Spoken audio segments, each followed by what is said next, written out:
আমাদের স্বাধীনতা সত্যিকার স্বাধীনতা নয়।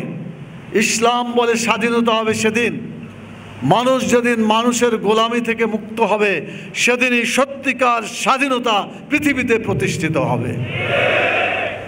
আল্লাহর গোলামি যখন প্রতিষ্ঠিত হবে, সেদিন হবে সত্যিকার স্বাধীনতা। ইখরাজুল ইবাদ মিন ইবাদাতিল ইবাদ ইলা ইবাদাতিল্লাহ। মানুষকে ইখরাজুল ইবাদ, মানুষকে বের করে আনতে হবে, মিন ইবাদাতিল ইবাদ, মানুষের গোলামি থেকে মানুষকে বের করে আনতে হবে, ইলা ইবাদাতিল্লাহ, আল্লাহর গোলামির দিকে মানুষকে ফিরিয়ে আনতে হবে।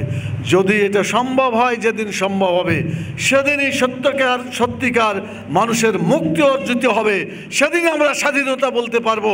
তার আগে কোনো স্বাধীনতা অর্জিত হতে পারে না। এটা ইসলামিক কনসেপশন। বাংলাদেশ জামাত ইসলামী এই কনসেপশনে বিশ্বাস করে।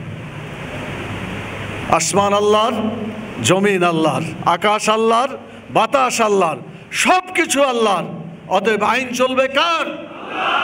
এই আল্লাহর আইন যেদিন চলবে, সেদিনই সত্যিকার স্বাধীনতা বলেন, কল্যাণ বলেন, মুক্তি বলেন, পরিপূর্ণভাবে সেদিনই অর্জিত হবে। তার আগে অর্জিত হইতে পারে না।